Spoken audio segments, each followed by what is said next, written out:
but I would see pictures of your two children. Like, I will never forget the picture of them on the train. And I think they were like Yeah. just laying on each other. And I just remember thinking, like, I want that to be mine. And I wanted it so bad, and prayed, and I said, God, if my boys can be friends, just please give me that reassurance. And then you just kept posting pictures, and I was like, there is hope. So I feel like God uses his community to provide hope. And that's why I could walk away with this. I could walk away with my healing of Declan, and he and I could have a very private life. But if there's one mama who has the need that I had when she came here, that's why I'm like, God put this on my heart. Declan's journey has to be hope. Because in his journey, in your journey, Christ is there all the way. Oh, Ashley, whom you are about to meet. She's one of my most successful clients. She's one of the most dedicated warriors for Christ I've ever met. Her lowest moment might be your reality right now as you're listening to this. Her son had so many tantrums, so much aggression. He gave her a black eye during summer vacation. Now she's at the beach playing with her family like everybody else. This woman, her body was destroyed, her marriage falling to pieces. So stressful to be in her life because her son was so severely damaged by symptoms. Now none of those symptoms are left. And she says, I could walk away with this, but I want to give other moms hope. So in this podcast episode, 3 things will happen. She's going to tell you exactly what she did and did not do to get there. How we worked, what steps did we take? How did she get from severe tantrums and severe symptoms to none of those symptoms? What does it feel like to be a mom who doesn't need me anymore? Because she doesn't, she's done with the process and she's now living it in a way where she can teach other moms to do the same. And number 3, we're going to give you a free ticket to her call. That's normally something that's only available to people who are inside the program. But we have a couple of free tickets that we want to give to the right person. So listen to this podcast and be honest with yourself through this interview about what she did and how to bring hope to you and your family. Because if you can tell from the podcast interview you don't have that drive, you don't feel called to do this, don't grab a ticket just out of curiosity. Leave it to someone who's really ready to turn symptoms around.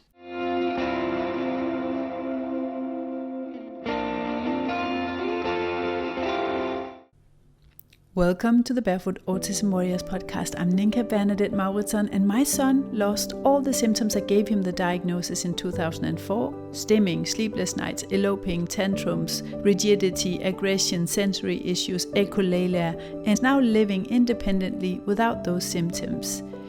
As a journalist and an ex-New Age autism mom saved by Jesus in 2020, I'm navigating all this, and I'm all about stopping moms just like yourself running on that hamster wheel of ineffective therapies, protocols, practitioners, deception and distractions in the mainstream and holistic world.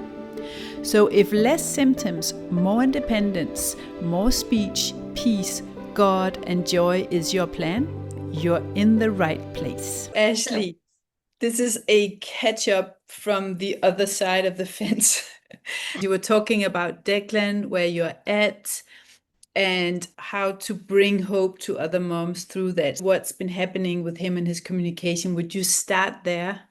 Sure. So we started with Declan having 0 language. And what he did have was screams, squeals, grunts, meltdowns, tantrums, all of that, to now he's finding ways that when there's frustration, because there is still a little bit of opposition with him trying to get his brain figured out with what he's trying to say. So if he's trying to say a sentence and he gets jumbled and frustrated, rather than getting upset or head banging like he used to, he'll come, mommy, and he'll look at me like, take a deep breath. And I'm like, okay, let's think about it. Can you explain to mommy what you need? And if he's out of water, he'll hand me his cup and he'll say, thirsty, I am thirsty. I need something to drink. And like if he can't figure to get the cup top off, and I start to go down the line of questions. And then once it happens and he figures it out, then we'll have a little mimicked conversation. I'll say, repeat after mommy. I'm thirsty. I can't get the lid off. And he'll repeat it back and he'll get super excited, run to the water filter with me, and we'll get him some water. And it's things like that. It's gone from severe frustration to where I was frustrated, he was frustrated. We constantly just never could figure out what was wrong, to now he understands that I'm in a space that I'm safe enough that he can come to me. He does it to Scott, he does it to my mom, and he does it to most adults that he knows. He'll get them and he knows if he's got words mixed up in his head that they can help walk him through. So he's starting to understand how to regulate that emotion, which is just massive, because at first communication, when it did start, was only frustration. And he knew he couldn't say what he wanted to say. And most of the time he'd give up before he even started. So we are in the conversational piece of life now with Declan, which it's not completely reciprocal yet, but he can tell me things. Yeah. And you said his communication has exploded. Can you describe what that looks like? They're taking my dog Goldie to the vet. She's got some stuff that we've got to get done. We're going to take her to the beach with us. So we have to be sure she's good to go to stay at the house, all of those things. So anyways, they're taking her to the vet. And I told him this morning, I was putting his shoes on and I was like, okay, you're going to take Goldie to the vet. And he was like, we take the dog to the doctor. Is she sick? Is she sick? And I was like, no, she's not sick. I was like, we just have to get her checked. He got it. And he understood, like, Goldie has a doctor and it's called a vet. And he was putting it together in his head, and I could just see him piece together the understanding of what he was doing today. Or, like, for example, if we get up in the mornings, he'll ask me, he'll say, and where are we going next? And it's right in the morning, so we haven't done anything yet, because he wants to know what his day looks like. And I'll be like, we're going to play at the house and we're going to go to the grocery store or whatever. And he'll be like, and then next, and then next. So he understands that life is happening now, where I feel like, and he's a part of it. Whereas before, I feel like he was just existing and didn't feel like he was plugged into the family. Now he has say of what we do, or asks, can we go here? Or I don't want to do that today, or I do want to do this today. And he has an opinion, and it's just, it went from this awful existence to now he has opinions. They're relevant. And sometimes he has a good suggestion of where to go. Or if they're bored, I'll be like, well, what do you want to do? I want to puzzle. Like, instead of put together puzzle, I want to puzzle. or Wow. whatever, Your mom's dealing with a lot of tantrums or not real speech. I always say, I wish I knew what he wanted and what he didn't want. What's he like or what she like? Like, when there's no real communication, you're living with a stranger, the stranger that you love more than anybody else, and you don't know enough about who that person is. And that's a massive grief. It's a huge grief. I just remember crying and thinking, God, let me know this part of him. I want to know him, because you and I can sit here and talk, and I can get to know your heart, and you can express things to me and tell me things you're passionate about, things you love, things you don't like, and topics you don't want to just discuss. Whereas him, it felt like everything I was doing was wrong. And I started to question me as a person and me as a mom and my ability to make decisions. And I was just like, God, why would you give me this child that I can't understand? And he can't understand me. And we're just in constant opposition. And it wasn't until, and it's going to sound whatever, and it's not sales pitchy, but I had to fix me, and I had to get to a space of, okay, God, you show me what to do. You've given me this baby. I read the book, What to Expect When You're Expecting. It's not happening that way. That goes in the trash. You rewrite the book for me. And every day I just had to wake up and be like, what are we going to do today? Like, next. I was Declan. I was like, and next, and next. And slowly, God had to raise me. He had to get me out of toddler phase of all of these ideas that I thought it was going to look like.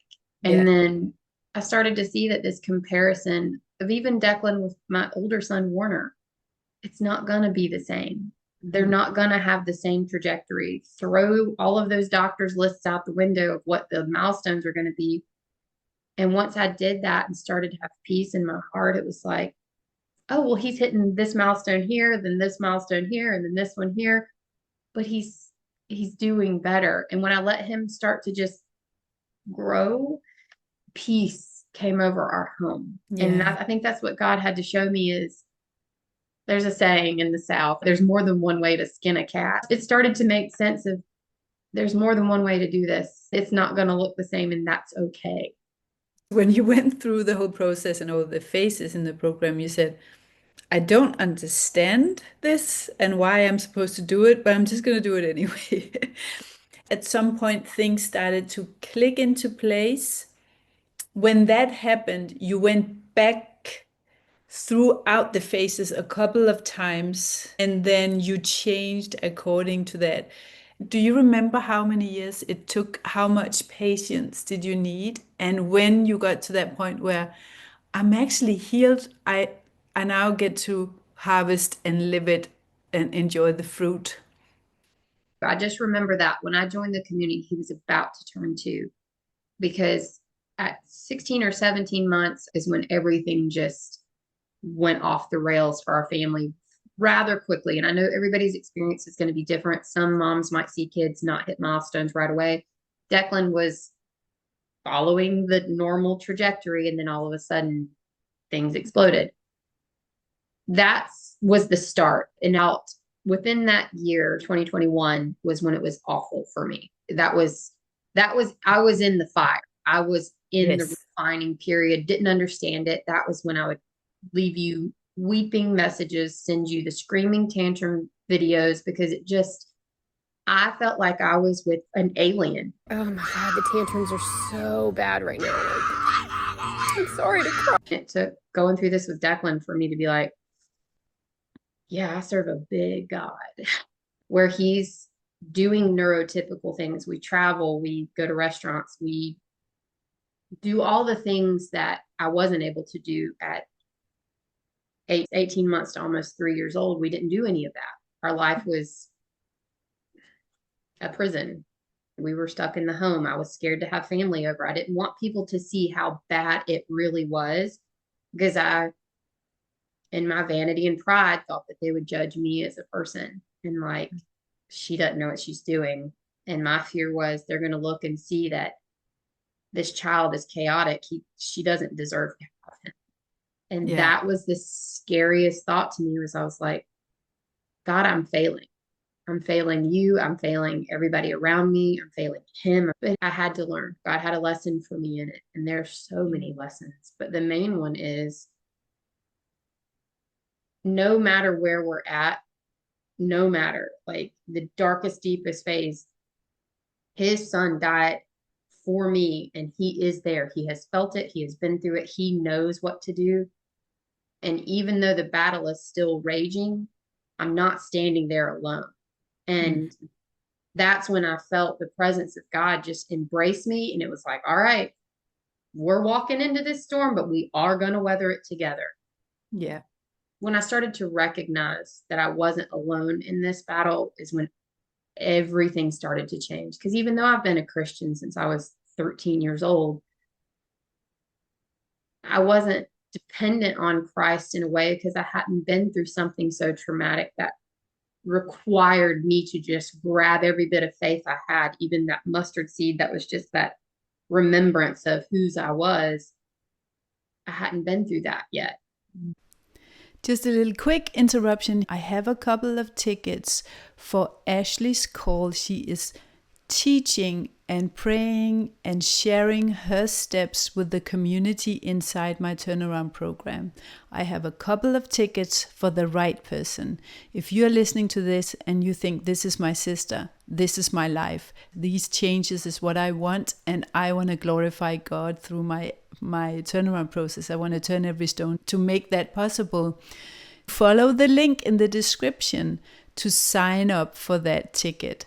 And we might be sold out because, of course, I'm filling all the spots with the moms that are already in my program, and then I have extra spots for those calls. They might be taken when you're listening to this, but then you'll join a waitlist for the next call, because she does do these calls inside the program every once in a while to bring hope to moms and not just run with the success that she's had. She's turning it into nourishment for other people. If that's you, go to the description, barefootautismwarriors.com, or wherever you're listening to this podcast episode, there's a link to grab a ticket or sign up for the waitlist for the next one. Back to the podcast. Yeah. The vision that God puts in our head, if we are walking with God, if we're right with God, it's not even ours, it's His to show us who He wants us to become. And then He starts battering us into shape to test us, to test our faith, to discipline us, to change us into that vision, to see if we can hold it and be that person. How long does it take us to become that person? And do you remember when it shifted? There are a lot of Christians with autistic children who then just accept this is it, who don't have that vision, don't work towards that outcome, just accept this is the way that it's supposed to be, and we don't change it. But if we have a vision that this can actually be changed and turned around, oh yes, He's going to provide the tools. It might take a long time. With the Israelites in the desert, 40 years of struggle. Where you understood that your vision was God's plan and these were the tools, and I'm getting there, I'm becoming that person? Right.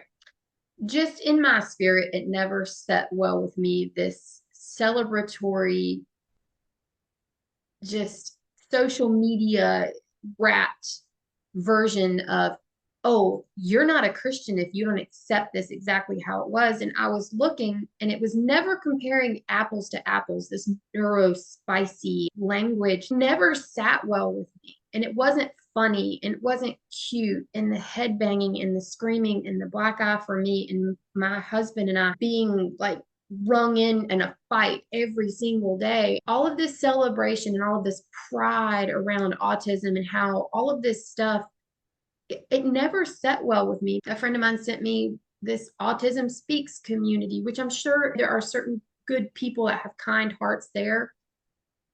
But it was almost like, here, you take this. And just every time I prayed, every time I got on my knees, and I would go in my closet because it's the furthest away from the house, and I would shut the door and cry. It never felt right. I was like, God, am I being wrong by not wanting this? I hate this.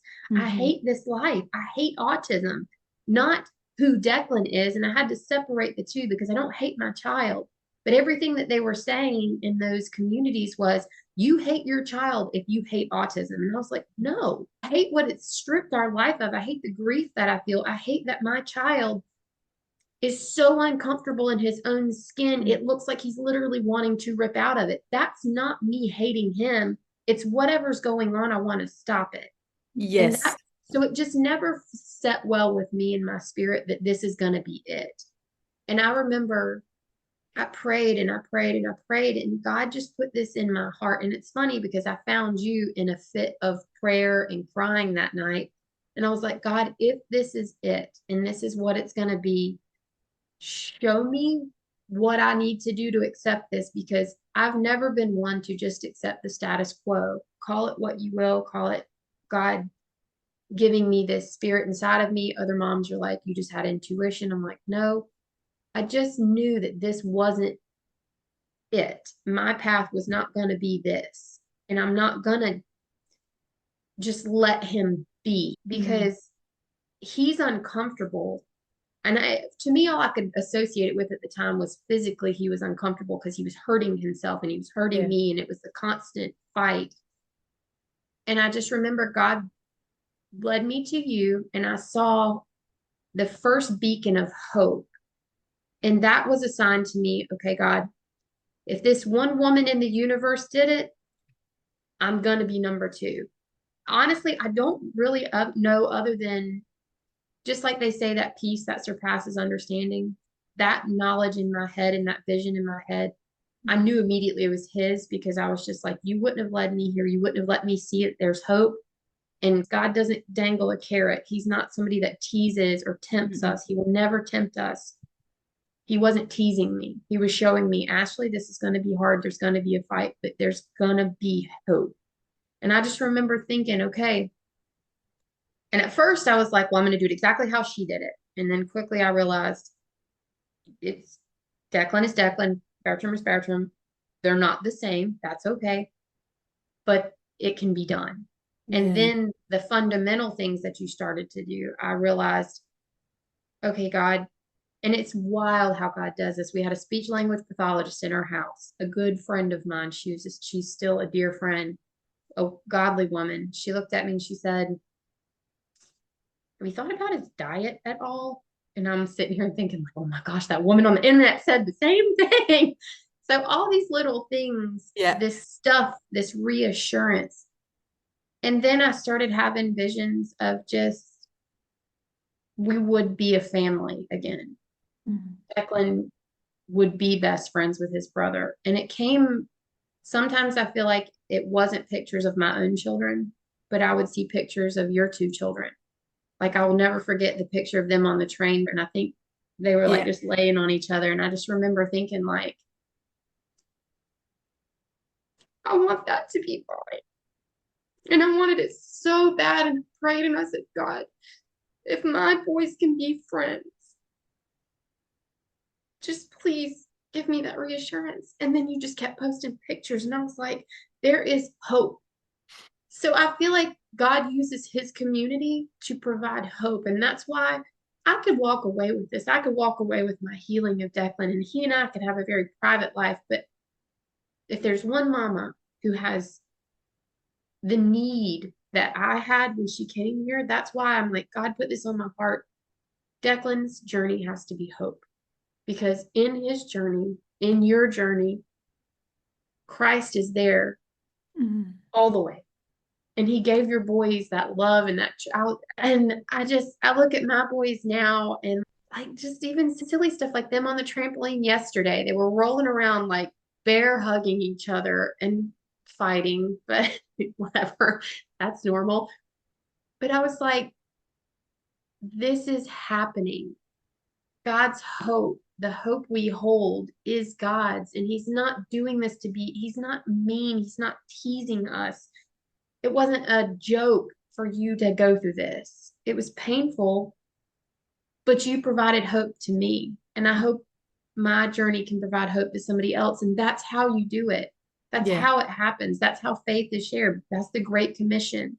Yes. And I'm just like, would I have ever had this platform? Would I have ever had this testimony? Would I have ever shared the hope that Christ has given me had I not had Declan? And I don't think I would have, Nico. I would have been mommy's wine night complaining about my husband. Like that, I feel like that could have been my life. And I look at it now and I'm like, yeah. Declan attempting to wipe his own bottom. And we're like, help! All praise to Jesus. And we're like, oh my gosh, normal people are probably like, whatever. But these are the wins. And we're just, and I'm giving all glory back to God. Yeah, he is so amazing. Yeah. In every detail, he's in every detail of our lives. It's not that long ago where you told me, I'm actually done with the work. I'm ready to live it. Yeah. I don't need to do any more digging.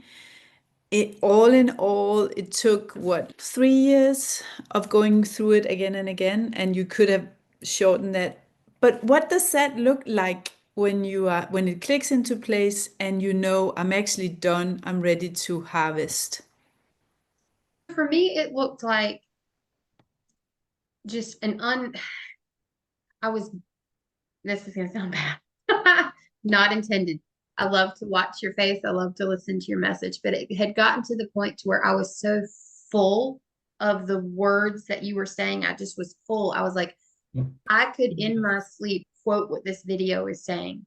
Now it's time for me to go apply. That doesn't apply to brain primers. I still think they're so helpful. And when I get distracted or I get to a space of seeing, multiple signs on the interstate of like, slow down, slow down, slow down, I know, okay, I need to go back to my brain primers. I need to do the foundational work. That's different. Prayer meditations, all of that's different. But when I had started to watch the videos in phase 3 again and had been through it so many times and started to diary and do the journaling, I was like, I don't want to do this anymore. I No, know. exactly. It Yeah. was like I had a knowing that I don't want to keep trying to rip open a wound that God has healed Mm. now years ago and keep digging into the trauma and keep reliving those issues, whereas God Exactly. has given space for healing. And now the boundaries are in place and I'm doing the things, but continuing to pick it open and pick it apart. It was time to move on from Yeah. that. And that's when I Exactly. knew. So I still like to revisit certain things. There are favorite videos I have, there's favorite lessons. And just like phase 5, I have been through it multiple times, but there will always, through this journey, have relevance for me because there are things that I haven't done yet because it's not time. And I Mm. know that. And God's given me peace with that. Like a lot of the blood work stuff and a lot of these different tests, I know it's not time and it may never be time. And Mm. until I have peace there, that will always be like an open-ended Yeah. chapter for me. Yeah. But then I can go back and revisit the phases. I love the Mindset Foundation because it resets you. It resets my mind of, and I don't listen to it a lot, but I'll go back and listen to a certain video or something and I'll be like, okay, that's a good reminder that when I get distracted by the shiny things of the world or somebody coming into my life, because there's always going to be temptation. There's always going to be people that come and want to profit falsely to you. And then you have to be like, wait a minute, let me grab my Bible because that doesn't Yeah. sound quite right. And that's when I revisit those things. But it was just a knowing. It was a boredom in my spirit. It was like, Yeah. all right, Yeah. Ashley, how many more times are you going to do this program to this extent where you're the student and no longer? Because when I would become student, I was, all of us mamas that are cortisol know it's, I'm going to do it perfectly. I've got my notebook. I don't miss. I will stay up till midnight because I'm not going to miss. And that those things in my personality started to come out again. And I was just like, I'm in opposition of what I'm learning. Yeah. And you So have the fruit. Declan's changed, your marriage balanced, the food, the diet, the lifestyle. It's your life now. It's like yeah. brushing your teeth. It's not something that you try to implement. It is your life. So, from that standpoint, what is it that moms can learn from you as you're taking them through a call, for example, where they come and fill their cup, pray together, bypass some self-sabotage patterns or wasted time? Could you just give just a little framework of what's your vision for those calls? Yes, absolutely. So I noticed with me personally, my inner circle of real friends at home, like people that I can touch, hug, squeeze, the likelihood of them being in the same situation I was with their children was very low. Not to say that other moms don't have great communities around them. I did not. I had no one actually that had this similar child. So it put me into a hiding type position and I felt ashamed and embarrassed. And I would have these really dark thoughts and nowhere to go and express that and say, I'm having these thoughts without receiving judgment. Mm. Because I remember I had a conversation with my mom and and I'll just go ahead and say it because I know moms are having these thoughts. I was like, Mom, why did God give me this kid? Why? And she was like, are you going to hurt him? Are you going to hurt yourself? And I was like, oh my gosh, no, I needed to get it out there. I needed to say the thing that I'm feeling because it had to come out of me. And I have to hear somebody come and give love and nourishment to me. Or he would have a win, and it wasn't a win to other people because it wasn't a big deal. But for me, it was like he started to call me mom and make eye contact with me. And other moms are like, they're looking at me like, well, my kid's been doing that since 6 months old. And I'm like, no, you don't understand. So this community, this need to have sisters that get it, that get it. And you can just show up and just be raw in your PJs if you need to be, looking a mess. You don't even have to have the camera on, but just to have a space of people that love you, that love this process of, hey, we aren't going to accept what they're telling us. We're not going to live in pride of pain and all of the opposition of what God wants. God wants us to have peace in our hearts and love, but not love in the sense of love everything. You don't have to love the pain. You don't have to love it. I didn't love the pain. I don't love it when Declan has hard days. I actually don't like it at all. But this is a space to come and talk about those things. Everybody's going to be at a different, the timeline is going to be never ending. And there's going to be moms that are brand new that just need to hear, that just want to listen and show up and hear other moms like myself and some other sisters who have been here for a while say, you can get through this. You can do it. It's a space to come and just, it's a lifeline that even if you're celebrating a win where we can all celebrate with you or weep with you, it's all the in between. It's a space for that. It's a space to come and learn if you have questions. I mean, I know I don't know it all. And like with you, my journey's not always going to be the same. And Declan's milestones are way different than your son's, but it's a perspective of hope because you and I have shifted out of here's the status quo, take it. Let's celebrate neurospicy. Let's live our life in joy of like, hey, you know, our kid's doing all these wacko things and let's just celebrate that. Let him beat you. And it's like, no, I don't want to celebrate that. I want to change that.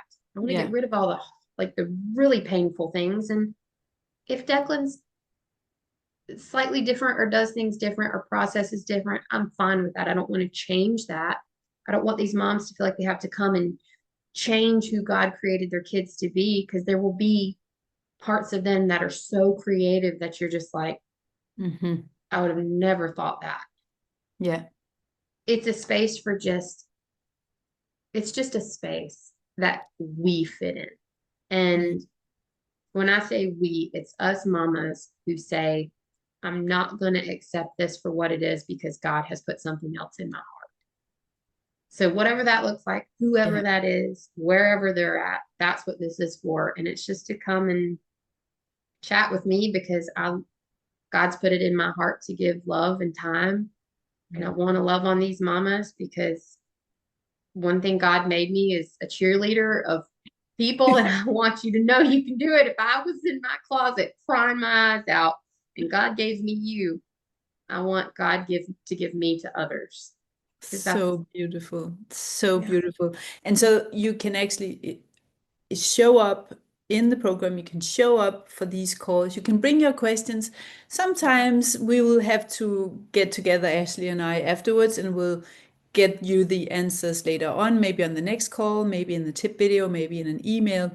But just show up and there'll be prayer, there'll be scripture, there'll be sisterhood, tea, coffee, crying, pajamas, celebrating, and also maybe perspectives that you wouldn't have found on your own. I see that the moms, you included, you are each other's best teachers at this point. So with God instructing through the Holy Spirit in that body and having your sisters around you, that is going to speed up the process for you. That's why I really love and I'm so grateful that you want to do this for these moms. So we'll send the details for when and how people can sign up so that you also get an idea of how many is going to join. Absolutely. And the common goal, and I want to say this because when I came into the program and I was I felt like I was just constantly like rubbing against it. What if this or what if that? This is a space to come and let go of all of that and come with the common goal that you have set through this entire program. What your vision is for us to rely on God and to find healing and hope in him, and to find healing and hope for our children.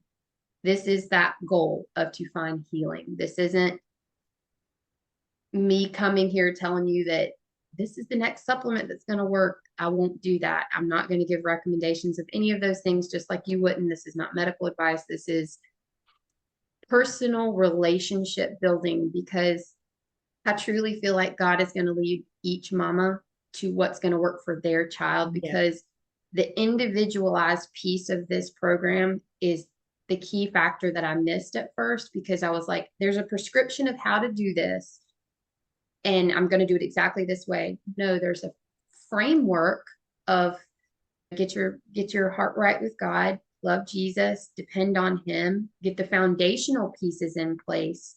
But it's going to look different for every mom, and what meals work for my children, or what sleep schedule, or what outdoor time or time of the day, all of those things are going to be different. So that very checklist type mentality, leave that at the door.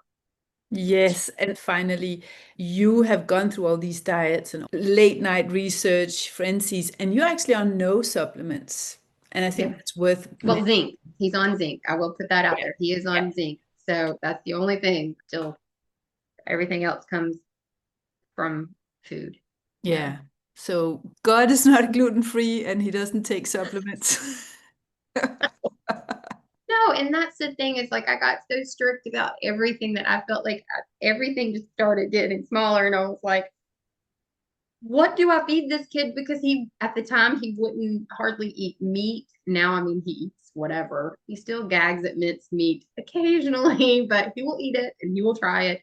But it had gotten so small, and I had gotten so strict that we would literally have these fights at the dinner table. And now I'm just like, it's kind of funny now. And to moms, it will not be funny. And the laughter that Ninka and I are having right now is probably, some moms are like, how can you laugh? And I'm just like, sometimes all you can do is laugh after you've been through the crap that I went through, fighting with my kids, throwing plates, breaking dishes. Me and him sitting at the dinner table at 10 p.m. at night because I was like, he hasn't had enough protein, keeping him out of bed, like crazy, crazy. And now I'm just like, it's peaceful. And he eats dinner with us at the dinner table. And if he doesn't like what I've cooked, he'll say, I will have a bite, but I do not like it. And that's okay. He has an opinion now. And I'm like, good. There's things I don't like. Yeah, And exactly. so he's a part of the family now. And it's funny, this last beach trip, this is hope for moms that can't hardly even get their children in a car seat. Declan rode for 6.5 hours, looking at cars, playing with books in his seat, of course. Had a couple snacks on the way, but we rode for 6.5 hours and didn't have to stop. I mean, other than to use the restroom. But it wasn't, I didn't have to fight him to get him back in his car seat. There was no screaming. It was pleasant. He would suggest songs he wanted to listen to. He really loves like some construction truck songs. That's what he's into. But he would suggest what he wanted to listen to, and it was fun. And we went to the beach and had a beautiful time. He rode on jet skis. He can swim. He's completely able to swim. He asked for his goggles so he can see the shells, and he would bring me shells. And it just, the more normal I feel, the more I'm reminded how necessary it is to have a community to show other mamas it can happen. It may not happen my way, but you can get there, and it can be peaceful. Yes, because your starting point was so extreme. He literally gave you a black eye during a vacation, and now you go on vacation in peace. Oh yeah, and it's fun. And we ended up staying extra days because we weren't ready to leave. And now he's like, I like to go to the hotel, and like will sing about it and gets excited, and sat while we were checking in with his brother and played with little toy. Like, he's not running around. I don't have to worry about him darting out of the building or constant laser beam. I mean, in water anyways, I'm of course. crazy. But he was fine. He knew not to swim out. He knew not to, like, it's good now. And it feels peaceful. And he's going back to school in the fall. We tried the homeschool thing, didn't work for us. Mamas need to have an open mind too with that, or at least my opinion, because I tried it and it didn't work for our family. And that's one of the things where it's like there's not one prescription that's going to fit every family. Yeah. So it's peaceful. Yes. Thank you so much, Ashley. Ah. I wish I was a mom starting out having you by my side. Well, I'm grateful that I was a mom starting out and I had you, because all of those years that you were scared and alone and you probably were like, why? Now you can look around and see 15, 20, 30, 40,000 women looking back at you going, this is why. This is why. Yeah. God, I saw this quote. God turns our struggle and pain into nourishment for other people. Yes. And I think that's what you describe, and that's what we've experienced. So hallelujah and praise God for that. Thank you. Absolutely.